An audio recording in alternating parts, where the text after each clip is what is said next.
ପିଲାମାନେ ଆଜିର ଭିଡ଼ିଓଟି ସମ୍ପୂର୍ଣ୍ଣ ଭାବରେ ପ୍ଲସ୍ ଥ୍ରୀର 6 ସେମିଷ୍ଟାର ଓଡ଼ିଆ ଅନର୍ସ ପିଲାମାନଙ୍କ ପାଇଁ ଗୋଟେ ଗୁରୁତ୍ୱପୂର୍ଣ୍ଣ ଭିଡ଼ିଓ, କାହିଁକିନା ପିଲାମାନେ ତାଙ୍କର ଯେଉଁ DSC ପେପର ଗୁଡ଼ିକ ଅଛି DSC ଥିର ହେଲା DSC ଥିର ୟୁନିଟ୍ 2 କ'ଣ ଅଛି ଯେଉଁ ଅନ୍ଧରାତ୍ରିର ସୂର୍ଯ୍ୟ, ରାଇଟର କିଏ ନା ମହାପାତ୍ର ନୀଳମଣି ସାହୁ ହେଲା।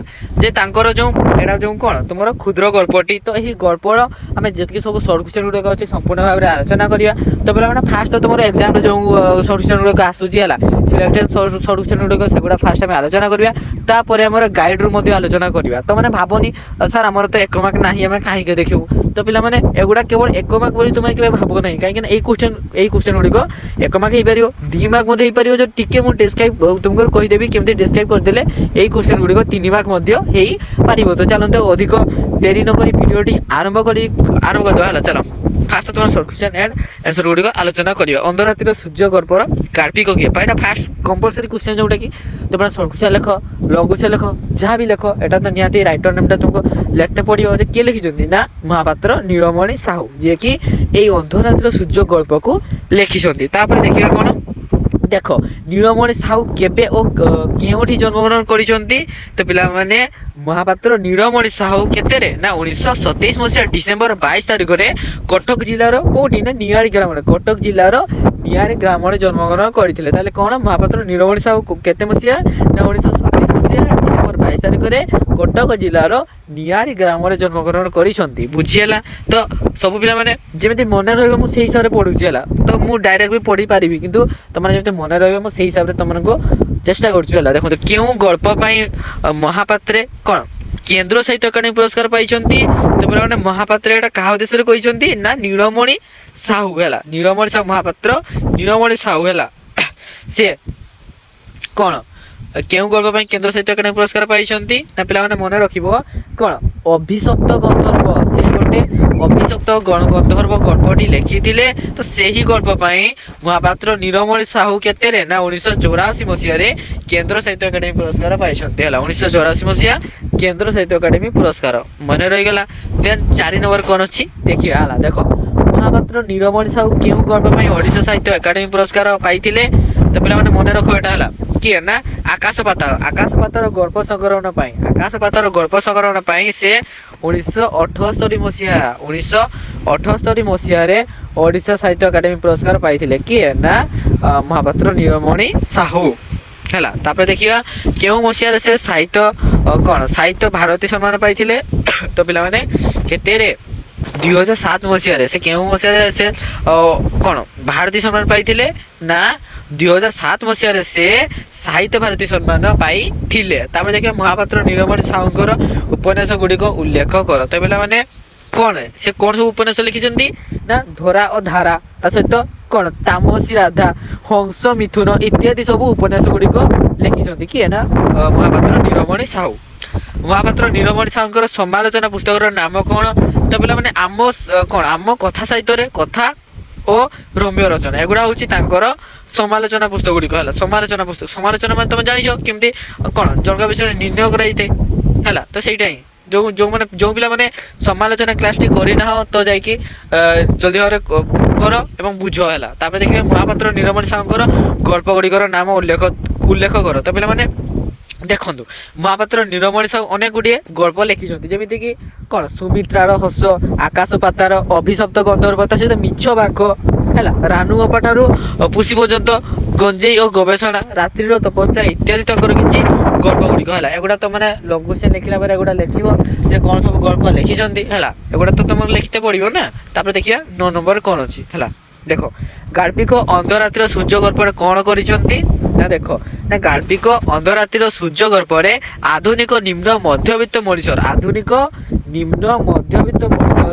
ଜୀବନ ବେଦନା ପ୍ରକାଶ କରିବା ସଙ୍ଗେ ସଙ୍ଗେ ଆସନ୍ତାକାଲିର ଏକ ନୂତନ ସକାଳ ପାଇଁ କ'ଣ ଆତ୍ମା ସ୍ଥାପନ କରିଛନ୍ତି। ତାହେଲେ ମନେ ରଖ ପିଲାମାନେ ଯେଉଁ ଗାଳ୍ପିକ ଅନ୍ଧରାତ୍ରିର ସୂର୍ଯ୍ୟ ଗଳ୍ପରେ ସେ ଆଧୁନିକ ମାନେ ଯେଉଁ ବର୍ତ୍ତମାନର ଯେଉଁ ଆଧୁନିକ ଯୁଗର ଯେସବୁ ମଧ୍ୟବିତ୍ତ ମଣିଷ, ଗୋଟେ ଗରିବ ମଣିଷଟି ତାର ଜୀବନ ବେଦନା, ତାର ଜୀବନର ସବୁ କଷ୍ଟ ହେଲେ ସେ କେମିତି ଭାବରେ ଜୀବନ ଅତିବାହିତ କରୁଛି ତାହା ପ୍ରକାଶ କରିବା ସଙ୍ଗେ ସଙ୍ଗେ ଆସନ୍ତାକାଲିର ଏକ ନୂତନ ସକାଳ ପାଇଁ ମାନେ ତାର ଗୋଟେ ଆଶାର ଆଲୋକ ଅଛି। ସେ ଭାବୁଛି ଦିନେ ନା ଦିନେ ମୋର ସବୁ ଠିକ୍ ହେଇଯିବ ହେଲା, ଯେଉଁ ଆଶାଟା ତା ଗୋଟେ କ'ଣ ସେଇ ସକାଳ ପାଇଁ ସେ ଆତ୍ମସ୍ଥାପନ କରିଛନ୍ତି ହେଲା, ଆସ୍ଥା ସ୍ଥାପନ କରିଛନ୍ତି ସରି।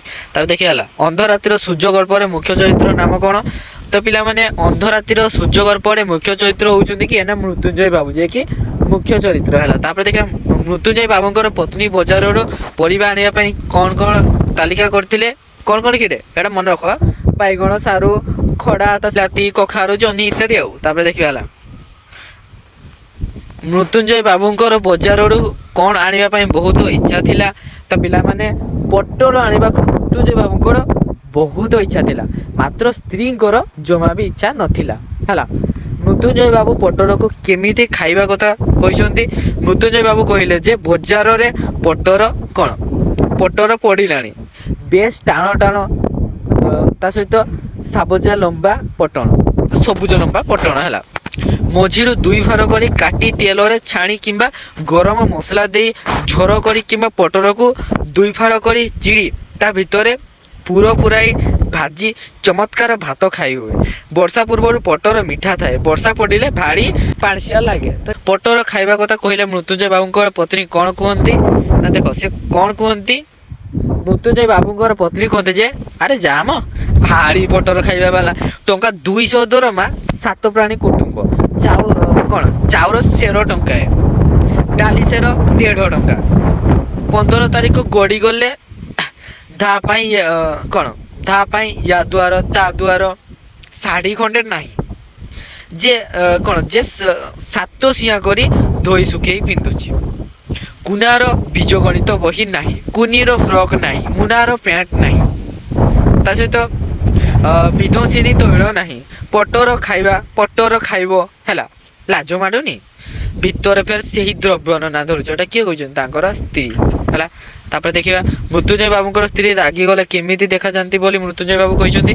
ମୃତ୍ୟୁଞ୍ଜୟ ବାବୁ ତାଙ୍କର ସ୍ତ୍ରୀ ରାଗିଲା ସମୟରେ ତାଙ୍କୁ କିଛି କୁହନ୍ତି ନାହିଁ, କାହିଁକି ନା ରାଗିଲା ସମୟରେ ସେ ଯୋଗିନୀ ଭଳି ଦିଶେ, ତାର ଟାଣୁଆ ଗାଲ ଆହୁରି ଭିତରକୁ ପଶିଯାଏ, ମୁଣ୍ଡର ବାଳ ଚନ୍ଦା ହୋଇଗଲାଣି, ଦୁଇ ଆଖି ଯାଇ ରହିଲାଣି କେଉଁ ରସାତଳ ବା ଆଖି ଗୁଡ଼ିକ ପଶି ଯାଇଥିଲା, ତ ସେଇଟା ସେ କହିଛି।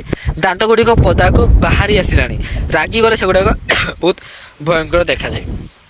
17 ବର୍ଷ ତଳେ କୁନା ବୋଉ କେମିତି ଦେଖାଯାଉଥିଲା ନା, ଦେଖ ସରୁଆ ଦୁର୍ବଳିଆ, ମାତ୍ର ସେତେବେଳେ ତା ଭିତରେ କିଛି ରଙ୍ଗ ଥିଲା, ରସ ବି ଥିଲା କିଞ୍ଚିତ, ଏବଂ ଏଇ ଯେମିତି କ'ଣ ତନ୍ତୀ, ଶ୍ୟାମା, ଶିଖରୀ, ଦଶନା, ଏହି ସବୁ କଥା ମୃତ୍ୟୁଞ୍ଜୟ ବାବୁ କହୁଥିଲେ ହେଲା। ତାପରେ ଦେଖ ପିଲାମାନେ କ'ଣ ଅଛି, 17 ନମ୍ବର ହେଲା, ବଡ଼ ଝିଅ କୁନି ମୃତ୍ୟୁଞ୍ଜୟ ବାବୁଙ୍କର କ'ଣ କହିଲା ନା, ଦେଖନ୍ତୁ ବଡ଼ ଝିଅ ବାବୁ କହିଲା ଯେ ବାପା ଆଜି ମାଛ ଆଣିବ। କାହାକୁ କହିଲା? ମୃତ୍ୟୁଞ୍ଜୟ ବାବୁକୁ ହେଲା, ଯିଏକି ମୁଖ୍ୟ ଚରିତ୍ର। ବଡ଼ ଝିଅ କୁନି ପାଟିରୁ ମାଛ କଥା ଶୁଣି କୁନି ବୋଉ କ'ଣ କହିଲା? କୁନି ପାଟିରୁ ମାଛ ବାହାରିଛି କି ନାହିଁ, କୁନି ବୋଉ ରୋଷେଇ ଘରୁ ଚାହିଁକି ଆସି କ'ଣ ସେତକ ତା ପାଟିରୁ ଛାମ୍ପି ନେଲା, ଏତେ ମାଛ ଖାଆ ନାମ, ଆଉ ଯଦି ଦେଖିବା ବାପର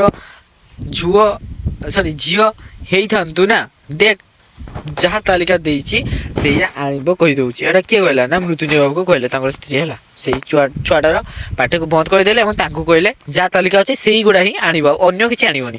ମୃତ୍ୟୁଞ୍ଜୟ ପରିବା ଆଣିବା ପାଇଁ ଗଲାବେଳେ କାହାକୁ ଦେଖିଲେ ନା, ଦେଖନ୍ତୁ ସେ ଦେଖିଲେ ଯେ ତାଙ୍କର ବଡ଼ ପୁଅ ପୋଲିସଙ୍କର ପରେଡ୍ ପଡ଼ିଆରେ ଗୋଟେ ସାଇକେଲ ଟାୟାର ଧରି ଗଡ଼େଇ ତା ପଛରେ ଅନ୍ଧ ଭଳିଆ ଦୌଡ଼ୁଛି। ପଡ଼ିଆଟା ଖୁବ୍ ବଡ଼, ଆଖି ପାଏନା। ମୃତ୍ୟୁଞ୍ଜୟ ବାବୁଙ୍କର ସହ ବାଟରେ କାହାର ଦେଖା ଦେଇଥିଲା? ତ ପିଲାମାନେ ମୁଁ ଟିକେ ଜୋର ପଢ଼ତେ ପଡ଼ୁଛି, କାହିଁକି ନା ପବନଟା ବହୁତ ଜୋର ଆସୁଛି ନା, ତ ଭଏସ୍ ଗୁଡ଼ିକ ପ୍ରାୟତଃ ଶୁଣାଯିବନି, ସେଥିପାଇଁ ଟିକେ ଜୋର ପଢ଼ତେ ପଡ଼ୁଛି। ମୃତ୍ୟୁଞ୍ଜୟ ବାବୁଙ୍କର ବନ୍ଧୁ ଚନ୍ଦ୍ରମୋହନ ବାବୁ ହେଲା, କାହାର ଦେଖା ହେଇଛନ୍ତି ନା, ମୃତ୍ୟୁଞ୍ଜୟ ବାବୁଙ୍କର ବନ୍ଧୁ ଚନ୍ଦ୍ରମୋହନ ବାବୁ ସହିତ ଦେଖା ହେଇଥିଲା ହେଲା। ଚନ୍ଦ୍ରମୋହନ ବାବୁଙ୍କର ବିଷୟରେ ମୃତ୍ୟୁଞ୍ଜୟ ବାବୁ କ'ଣ କହିଛନ୍ତି ନା, ଦେଖନ୍ତୁ ମୃତ୍ୟୁଞ୍ଜୟ ବାବୁ ଚନ୍ଦ୍ରମୋହନ ବାବୁଙ୍କର ବିଷୟରେ କହିଛନ୍ତି ଯେ ଚନ୍ଦ୍ରମୋହନ ବାବୁ ତାଙ୍କଠାରୁ କିଞ୍ଚିତ ବେଶୀ ରୋଜଗାର କରନ୍ତି, ଟିକେ ବେଶୀ କରନ୍ତି, ଆଉ ଛୋଟ ପରିବାର ସୁଖୀ ପରିବାର, ଚମତ୍କାର ପୁରୁଷ, ପ୍ରତିଦିନ ସେ କ'ଣ ବ୍ୟାୟାମ କରନ୍ତି, ଏକ୍ସରସାଇଜ କରନ୍ତି, ପରିପୁଷ୍ଟ ସ୍ୱାସ୍ଥ୍ୟ, ତା ସହିତ କର୍ତ୍ତବ୍ୟନିଷ୍ଠ କର୍ମଚାରୀ, ସାହାଯ୍ୟକାରୀ, ସାମାଜିକ ବନ୍ଧୁ। ଚନ୍ଦ୍ରମୋହନ ବାବୁ ଟିକେ ଭୋଜନ ବିଳାସୀ ଇତ୍ୟାଦି ମାନେ ଟିକେ ଯେଉଁ ଖାଇବା ଲୋଭି ଯେଉଁଟା କୁହନ୍ତି ଖାଇବା ପ୍ରେମୀ ହେଲା ସେ ଅଧିକ ଟିକେ ଖାଆନ୍ତି। ଚନ୍ଦ୍ରମୋହନ ବାବୁ ଅଳ୍ପ ହସି ମୃତ୍ୟୁଞ୍ଜୟ ବାବୁଙ୍କୁ କ'ଣ କହିଲେ ନା ଦେଖନ୍ତୁ ଚନ୍ଦ୍ରମୋହନ ବାବୁ ଅଳ୍ପ ହସି କହିଲେ ଯେ ନା ନା ଆଜି ମୁଁ ବଜାରରୁ କିଛି ଆଣିବି ନାହିଁ, ସୀତାସାଗର ବନ୍ଧୁରୁ ରହି ଆସିଛି। ସୀତାସାଗର ରହି ଖାଇଛନ୍ତି ଏଗୁଡ଼ା ପଚାରୁଛନ୍ତି। ତ ଦେଖିବା ମୃତ୍ୟୁଞ୍ଜୟ ବାବୁ ଦୀର୍ଘ ନିଶ୍ୱାସ ପକାଇ କ'ଣ କହିଲେ। ମୃତ୍ୟୁଞ୍ଜୟ ବାବୁ ଦୀର୍ଘ ନିଶ୍ୱାସ ପକାଇ କହିଲେ ଯେ ନାଇଁ ଭାଇ ଆମେମାନେ ସେ ମହାର୍ଘ ବହୁତ ଦର୍ଶିତାର ଅଧିକାରୀ ନହୁଁ। ମାସକରୁ ବେଶୀ ହେବ ନାହିଁ କ'ଣ ଆଇଁଷ କାଢ଼ିଟିଏ ବି ଦେଖି ନାହିଁ। ଆଉ ରାମ ରାଜ୍ୟ ହେବ ନା ସୀତାସାଗରର ରହି ଆମ ଭଳିଆ ଲୋକଙ୍କ ପାଟିରେ କ'ଣ ବାଜିବ? ନିମ୍ନ ମଧ୍ୟବିତ୍ତ ଜୀବନଟି କିପରି ଥିଲା ଦେଖନ୍ତୁ। ନିମ୍ନ ମଧ୍ୟବିତ୍ତ ଏଇ ଦୟନୀୟ ଜୀବନରେ ନା ଅଛି ରଙ୍ଗର ବାହାର ନା ଅଛି ରସର ସ୍ୱାଦ। ପଟର କିଲୋ 7 ଟଙ୍କା ବୋଲି ଯାହାକୁ ଛୁଇଁ ହେଉନାହିଁ 7 ଟଙ୍କା କିଲୋରେ ସୀତାସାଗର ରୋହିକୁ ସେ ବା ଚାହିଁପାରିବେ କିପରି? ତା ଆଖି ଝଳସି ଯିବ ନାହିଁ ଠିକରେ ଜୀବନ। ଦେଖନ୍ତୁ କଳା ବଜାର ଆଉ କଳା ବଜାରୀଙ୍କର ବିରୁଦ୍ଧରେ କେଉଁମାନେ ଲଢ଼ିବେ? ମୃତ୍ୟୁଞ୍ଜୟ ବାବୁ କହିଛନ୍ତି ଯେ ସମାଜରେ ଏ ଅବସ୍ଥାରେ ଦେଖନ୍ତୁ ଏ ଅବସ୍ଥାର ପରିବର୍ତ୍ତନ ପାଇଁ ବିପ୍ଳବ ଆବଶ୍ୟକ। ତେଣୁ କିନ୍ତୁ ବିପ୍ଳବ ତାଙ୍କର ମୁଣ୍ଡ ଘୁରାଇ ଦେଲା। ଥାଉ ସେହି ଦିନ ଆସୁଛି, ସେହି ଦିନକୁ ଡାକି ଆଣୁଛନ୍ତି ତାଙ୍କର କୁନା ମୁନା ଟୁନୁ ଆଉ ମୁଟୁମାନେ।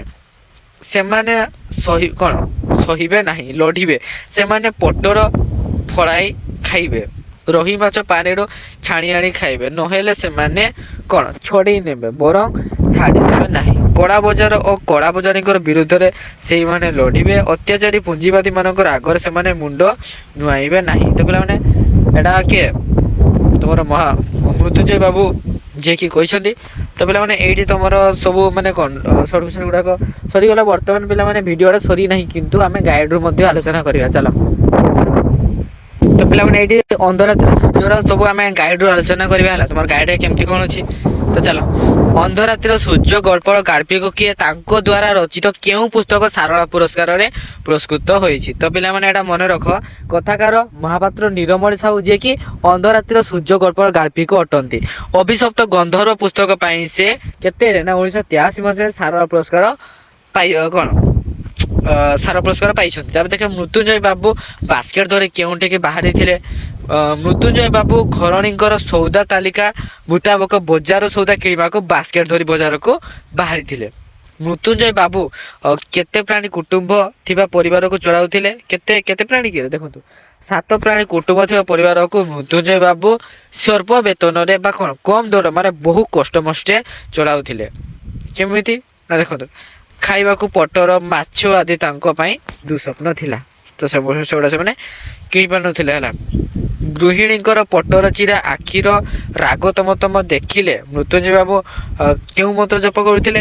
ମୃତ୍ୟୁଞ୍ଜୟ ବାବୁ ମନେ ମନେ ଆଖି ବୁଜି ମହାମୃତ୍ୟୁଞ୍ଜୟ ଯନ୍ତ୍ର ଜପ କରୁଥିଲେ। କୁନା ବୋଉ କିଏ? ସେ କେତେବେଳେ ଭୟଙ୍କର ଦେଖାଯାଆନ୍ତି? ଦେଖନ୍ତୁ ମୃତ୍ୟୁଞ୍ଜୟ ବାବୁଙ୍କ ବଡ଼ ପୁଅର ନାମ କୁନା।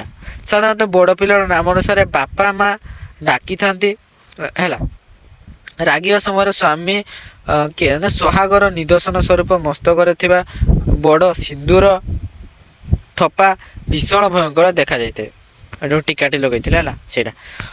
ମୃତ୍ୟୁଞ୍ଜୟ ବାବୁଙ୍କର ସହିତ ଗୃହିଣୀଙ୍କର କଥା ମୃତ୍ୟୁଞ୍ଜୟ ବାବୁଙ୍କ ସହିତ ଗୃହିଣୀଙ୍କର କେଉଁ କଥାକୁ ନେଇ ପରିସ୍ଥିତି ଭୟଙ୍କର ହୋଇଥାଏ ନା ଦେଖ ଦୁସ୍ଥ ଦରିଦ୍ରର କଷାଘାତ ଜୀବନକୁ ସନ୍ତୁଳିତ କରେ, ଯାହାକି ପ୍ରତିଟି କ୍ଷେତ୍ରରେ ଅନୁଭବ କରିଛନ୍ତି କିଏ ନା ମୃତ୍ୟୁଞ୍ଜୟ ବାବୁ। ଜୀବନ ବାସ୍ତବତାକୁ ବୁଝିପାରେ, ସ୍ୱପ୍ନକୁ ନୁହେଁ। ସେ ବାସ୍ତବ ସଙ୍ଗେ ଯୁଦ୍ଧ ହୋଇଥାଏ। ସ୍ୱପ୍ନକୁ ନେଇ ବଞ୍ଚିବା ଅତୀବ କଷ୍ଟକର। ତେଣୁ ମୃତ୍ୟୁଞ୍ଜୟ ବାବୁଙ୍କର ବଡ଼ ହେଲା ତାପରେ କ୍ୱେଶ୍ଚନଟା ପିଲାମାନେ ଦେଖ ମୃତ୍ୟୁଞ୍ଜୟ ବାବୁଙ୍କର ବଡ଼ ଝିଅର ନାମ କ'ଣ? ସେ କ'ଣ ଖାଇବାକୁ ଭଲ ପାଏ? ନା ମୃତ୍ୟୁଞ୍ଜୟ ବାବୁଙ୍କର ବଡ଼ ଝିଅର ନାଁ କୁନି। ସେ ଆମିଷ ପ୍ରିୟ। ବାପା ବଜାରକୁ ଗଲାବେଳେ ମାଛ ଆଣିବା ପାଇଁ କହିବା ସମୟରେ ମାଆର ତଗିଦ ମୃତ୍ୟୁଞ୍ଜୟକୁ ସ୍ତବ୍ଧ କରିଛି। ତାର ମା ମନା କରିଦେଲେ, କହିଲେ ନା ମାଛ କିଛି ଆଣିବା ଦରକାର ନାହିଁ, ଯାହା ଲିଷ୍ଟରେ ଅଛି ସେତିକି ଆଣିବ। ଏ କଥା କିଏ କହିଥିଲେ? ତାଙ୍କର ମା। ଦେଖ ପିଲାମାନଙ୍କର ଅଛି ମୃତ୍ୟୁଞ୍ଜୟ ବାବୁ ବଜାରକୁ ଯିବା ସମୟରେ ବାତ୍ୟାର ଆଶଙ୍କା କରି କାହାକୁ ଘରକୁ ଯିବାକୁ ନିର୍ଦ୍ଦେଶ ଦେଇଥିଲେ? ଦେଖନ୍ତୁ पुलिस रो पेरेड पड़िया तांकर बड़ पुओ कुना गोटे साइकेल टायर धरी खेलुଥିବା ସମୟରେ ବାତ୍ୟା ହେବାର ଆଶଙ୍କା ଦେଖିକରି ପୁଅକୁ ଘର ଅଭିମୁଖେ ପଠାଇ ବଜାରକୁ ଯାତ୍ରା ଆରମ୍ଭ କରିଥିଲେ ହେଲା। ମୃତ୍ୟୁଞ୍ଜୟ ବାବୁ କାହା ସହିତ ମିଶି ବଜାର ସଉଦା ଅଭିମୁଖେ ବାହାରିଥିଲେ? ତ ପିଲାମାନେ ଦେଖ ହେଲା, ମୃତ୍ୟୁଞ୍ଜୟ ବାବୁଙ୍କର ସହିତ କିଏ ନା ଚନ୍ଦ୍ରମୋହନ ବାବୁ ମିଶି ବଜାର ଅଭିମୁଖେ ବାହାରିଥିଲେ। ସୀତା ସାଗର ବନ୍ଧରୁ ଆସିଥିବା ରହି କଥା ଶୁଣି ଚନ୍ଦ୍ରମୋହନ ବାବୁ କିଣିବା ଲକ୍ଷ୍ୟରେ ସାଥୀ ହୋଇ ଉଭୟ ଯାଇଥିଲେ। ତାପରେ ଦେଖିବା, ଦେଖ ହେଲା କଣ ଅଛି, ମୃତ୍ୟୁଞ୍ଜୟ ବାବୁଙ୍କ ପାଇଁ କାହିଁକି ରହି ସାତ ସପନ ହୋଇଥିଲା? ସୀତା ସାଗର ବନ୍ଧରୁ ଆସିଥିବା ରୋହି ମାଛର ଦାମ 7-8 ଟଙ୍କା ହୋଇଥିବାରୁ ଅଳ୍ପ ଦରମାରେ ଖାଇବା ମୃତ୍ୟୁଞ୍ଜୟ ବାବୁଙ୍କର ସ୍ୱପ୍ନ ପାଲଟିଥିଲା। ମୃତ୍ୟୁଞ୍ଜୟ ବାବୁ ସମାଜରେ କାହା ପାଖରେ ମୁଣ୍ଡ ନୁଆଇବେ ନାହିଁ ବୋଲି ମନା କରିଦେଇଛନ୍ତି। ଦେଖନ୍ତୁ, କଳା ବଜାର ଆଉ କଳା ବଜାରୀଙ୍କର ବିରୋଧରେ ଲଢ଼ିବେ ଆଉ ଛାଡ଼ିବେ ନାହିଁ, କାରଣ ଅତ୍ୟାଚାରୀ ପୁଞ୍ଜିପତି ଶାସନ ଆଗରେ ମୃତ୍ୟୁଞ୍ଜୟ ବାବୁ କେବେ ବି ମୁଣ୍ଡ ନୁଆଇବେ ନାହିଁ ବୋଲି କହିଛନ୍ତି। ମୃତ୍ୟୁଞ୍ଜୟ ବାବୁଙ୍କର ଗୃହିଣୀ ସଉଦା ପାଇଁ କେତେ ଟଙ୍କା ପ୍ରଦାନ କରିଥିଲେ? କେତେ ଟଙ୍କା କିରେ ନା ଦେଖ, ପରିବା 3 ଦିନ ପାଇଁ କିଣିବା ସକାଶେ ମୃତ୍ୟୁଞ୍ଜୟ ବାବୁଙ୍କ ଗୃହିଣୀ ତାଙ୍କୁ 2 ଟଙ୍କା ପ୍ରଦାନ କରିଥିଲେ।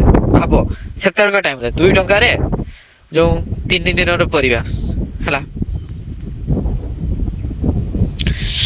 ଗାଳ୍ପିକଙ୍କର ଦୃଷ୍ଟିରେ ଚନ୍ଦ୍ରମୋହନ ବାବୁଙ୍କର ସ୍ୱଭାବ ସୁଲଭ ଆବେଗପୂର୍ଣ୍ଣ କଣ୍ଠରେ ଦେବଦୂତ ଦେବଶିଶୁ ସମ୍ପର୍କରେ କ'ଣ କହିଛନ୍ତି ନା ଦେଖ ପିଲାମାନେ ଭଲସେ ବୁଝ ହେଲା। ପୃଥିବୀରେ ହଜାର ହଜାର ବର୍ଷ ଧରି ବହୁ ସାଧୁମୁନି ମହାତ୍ମା ଜନ୍ମ ନେଲେ ଏବଂ ପର ଲାଗି ଈଶ୍ୱରଙ୍କର ଲାଗି ସେମାନେ ଜୀବନ ଦାନ କରିଯାଇଛନ୍ତି। ସ୍ୱର୍ଗର ଆଲୁଅକୁ ପୃଥିବୀକୁ ଉତାରି ଆଣୁଛନ୍ତି।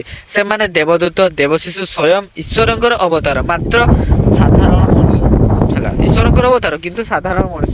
ମନୁଷ୍ୟ ସଭ୍ୟତାର କ୍ରମ ବିକାଶରେ ବୁଦ୍ଧ, ଖ୍ରୀଷ୍ଟ, ଚୈତନ୍ୟ, ତା ସହିତ କନଫୁସିୟସ୍, ମହମ୍ମଦ, ରାମକୃଷ୍ଣ ଏବଂ ଶ୍ରୀ ଅରବିନ୍ଦଙ୍କର ଆବିର୍ଭାବ ହୋଇଥିଲା ହେଲା। ତାପରେ ଦେଖ, ମୃତ୍ୟୁଞ୍ଜୟ ବାବୁଙ୍କର ସାନ ଶଳା କ'ଣ ପାସ୍ କରି କେଉଁ କାର୍ଯ୍ୟ କରୁଥିଲେ ନା ଦେଖ ପିଲାମାନେ,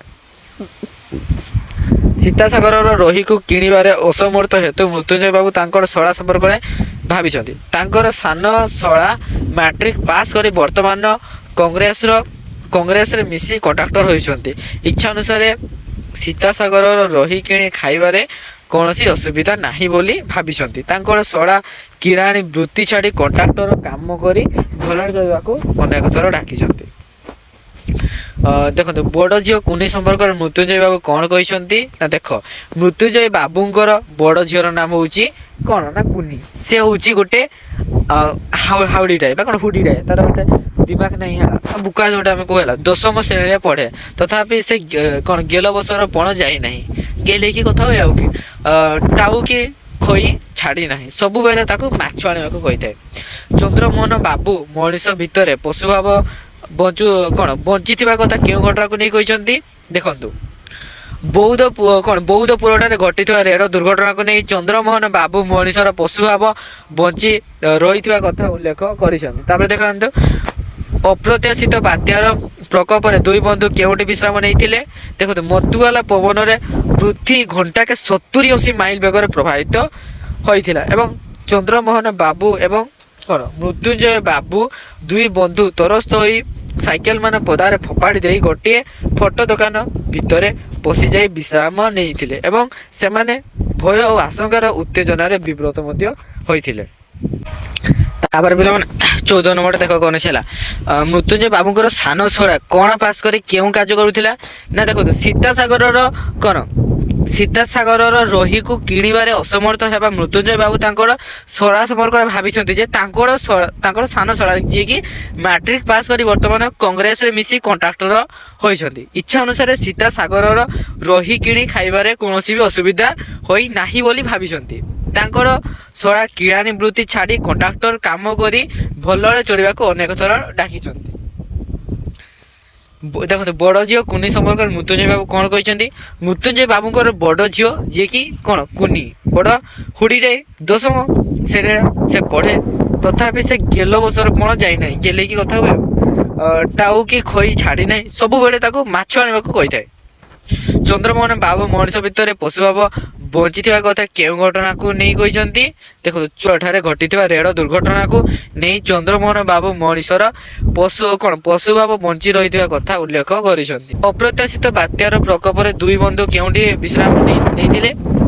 ଦେଖନ୍ତୁ ମଧୁଆଲା ପବନରେ ପୃଥ୍ୱୀ ଘଣ୍ଟାକେ 70-80 ମାଇଲ ବେଗରେ ପ୍ରବାହିତ ହେଉଥିଲା। କେତେ ନା 70-80 ମାଇଲ ବେଗରେ ପ୍ରବାହିତ ହୋଇଥିଲା। ଚନ୍ଦ୍ରମୋହନ ବାବୁ ଏବଂ ମୃତ୍ୟୁଞ୍ଜୟ ବାବୁ ଦୁଇ ବନ୍ଧୁ ତରସ୍ତ ହୋଇ ସାଇକେଲ ମାନ ପଦାରେ ଫୋପାଡ଼ି ଦେଇ ଗୋଟାଏ ଫଟୋ ଦୋକାନ ଭିତରେ ପଶିଯାଇ ବିଶ୍ରାମ ନେଇଥିଲେ। ସେମାନେ ଭୟ ଓ ଆଶଙ୍କାର ଉତ୍ତେଜନାରେ ବିବ୍ରତ ହୋଇ ପଡ଼ିଥିଲେ। ହେଲା, ତାପରେ ଦେଖିବା ଆମେ ନେକ୍ସଟ କ୍ୱେଶ୍ଚନ ଗୁଡ଼ାକ। ହେଲା, ଏଇଠୁ ଦେଖ, ମୃତ୍ୟୁଞ୍ଜୟ ବାବୁ ଧମକୁଟା ବର୍ଷା ବିଜୁଳି ଘଡ଼ଘଡ଼ି ମଧ୍ୟରେ ସଙ୍କଟରୁ ରକ୍ଷା ପାଇବା ପାଇଁ କିପରି ଭଗବାନଙ୍କୁ ସ୍ମରଣ କରିଛନ୍ତି?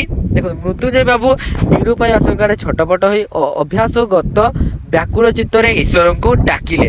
ହେ ମଧୁସୂଦନ, ହେ ଦୈତାରୀ, ହେ ତ୍ରିଲୋଚନ, ହେ ଆର୍ତ୍ତନାଦ, ଗୋଜକୁ କୁମ୍ଭୀର ମୋରୁ ରକ୍ଷା କରିଥିଲ, ମୃଗିଣୀକୁ ରଖିଥିଲ ବ୍ୟାଧ ହାତରୁ, ଦ୍ରୌପଦୀର ଲଜ୍ଜା ନିବାରଣ କରିଥିଲ, ପରୀକ୍ଷିତର ରଖିଥିଲ ଚକ୍ର ଉଡ଼ାର କରି, କିନ୍ତୁ ମାତୃଗର୍ଭରେ, ତେଣୁ ବିପଦରୁ ରକ୍ଷା ପାଇବା ପାଇଁ ସେ ଈଶ୍ୱରଙ୍କୁ ବିକଳ ପ୍ରାର୍ଥନା କରିଥିଲେ। ହେଲା, ତାପରେ ଦେଖ, ରାଧାକାନ୍ତ ମଠ କେଉଁଠି?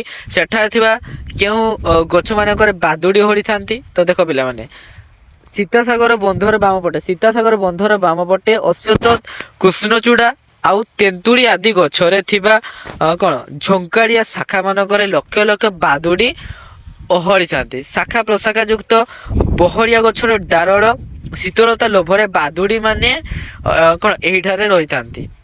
ରାଧାକାନ୍ତ ମଠ ଏହାର ପାଖରେ ଅବସ୍ଥିତ ହୋଇଥାଏ। ମହନ୍ତ ମହାରାଜାଙ୍କର ହୁକୁମ ଅନୁସାରେ କେହି ବି ସେମାନଙ୍କୁ ମାରନ୍ତି ନାହିଁ।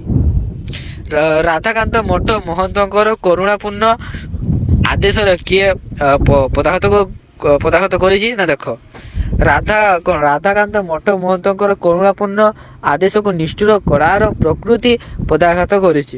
ମାଂସଲୋଭୀ ମଣିଷ ମାନେ ତ୍ରସ୍ତ ଚିତ୍କାରରତ ଆର୍ତ ବାଦୁଡ଼ି ମାନଙ୍କୁ ଉଠାଇ ମଜା ଟିକେ କାମ ପଡ଼ିଗଲା, ତ ଜଣା ପଡୁନି କେତିକି ଯାଇ ଥିଲା। ରାଧାନାଥ ମଠ କେଉଁଠି ଏବଂ ସେଠାରେ ଥିବା କେଉଁ ଗଛ ମାନଙ୍କରେ ବାଦୁଡ଼ି ଓହଳିଥାନ୍ତି?